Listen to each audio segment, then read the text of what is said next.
వివిధ మండలాల్లో వివిధ గ్రామాల్లో ఉన్న మండలి రావడం జరిగింది. టీఆర్ఎస్ పార్టీ గ్లోబల్ ప్రచారం చేసినటువంటి టీఆర్ఎస్ పార్టీ కేసీఆర్ కానీ కేటీఆర్ కానీ హరీశ్రావు గారు కానీ అందుకే ఆగస్టు 15 తర్వాత ఈ రాష్ట్రంలో మరొక ఉప ఎన్నిక జరగబోతుంది. అందుకు అందరూ సిద్ధం కావాలి. ఎందుకంటే హరీశ్రావు తప్పకుండా రాజధాని చేయవలసిన పరిస్థితి వస్తుంది.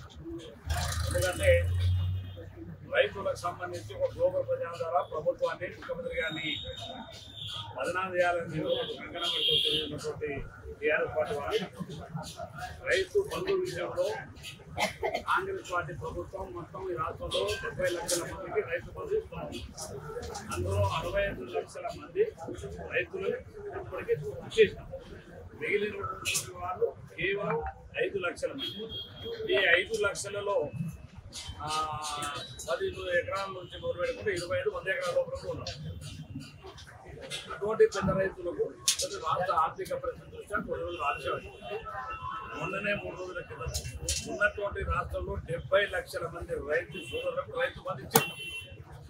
సో ఏదైతే ప్రచారం చేస్తుంది కాంగ్రెస్ పార్టీని ముఖ్యమంత్రిని ప్రభుత్వాన్ని బదనాం చేయాలని ప్రజలు రైతులు ఎవరు కూడా ఇవాళ కేసీఆర్ నమ్మే పరిస్థితులు లేరు. కేసీఆర్ నమ్మే పరిస్థితుల్లో రైతులు ఉంటుంటే ఈ రాష్ట్రంలో కాంగ్రెస్ పార్టీ అధికారంలో ఎట్లా వస్తుంది? 4 మాసాల కింద జరిగిన ఎన్నికల్లో రైతులు ప్రజలు ఎవరు నమ్మలేదు కాబట్టి రాష్ట్రంలో కాంగ్రెస్ పార్టీ అధికారులు.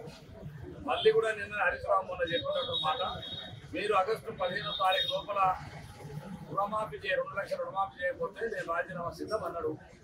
ముఖ్యమంత్రి గారు ఛాలెంజ్ స్వీకరిస్తున్నాడు. నిన్న సిద్దిపేట సభలో కూడా చెప్పినాడు, ఆగస్టు 15వ తారీఖు లోపల 2 లక్షల రుణమాఫీ రైతులు చేయబోతున్నాం. అందులో హరీశ్రావు రాజీనామాకు సిద్ధంగా ఉండాలి. ఎందుకంటే ఉప ఎన్నిక అందరూ కూడా ఇక టీఆర్ఎస్ పార్టీ పరిస్థితి పార్లమెంట్ ఎన్నికలు ఇంతవరకు వాస్తవాలు హరీశ్రావు ఎప్పుడు ఓటమి ఎరగనోడు. మరి రేపు సిద్దిపేట ఎన్నికల్లో ఖచ్చితంగా మళ్ళీ ఇంట్లో కూర్చి ప్రశ్నించుకునే పరిస్థితి వస్తుంది. ఎందుకంటే రైతు రుణమాఫీ ముఖ్యమంత్రిగా చేస్తాం, ఈ ప్రభుత్వం చేస్తుంది. హరీశ్రావు అక్కడ ఉన్న ప్రజలు మళ్ళీ ఒకసారి ఇంట్లో కూర్చోబెడతాం. రేపు ఈ ఎన్నికల్లో గుంటూరు రఘువీరెడ్డి గారికి లక్షల మెజార్టీతో గెలవబోతుంది.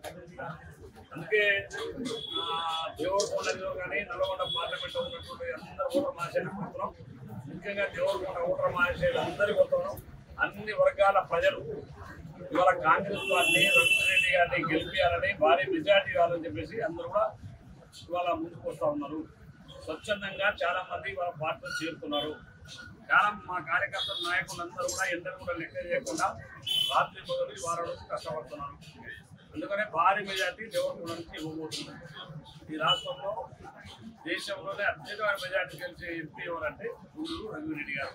అందరికీ ఓటర్ మహాశయులందరికీ మరి మన ప్రాంత అభివృద్ధి కొరకు అందరూ కూడా సహకరించాలని, మీరు గెలిపించాలని శాసనసభ్యుడిగా మరొక పార్లమెంటు సభ్యుని మద్దతు కూడా అవసరం ఉంది.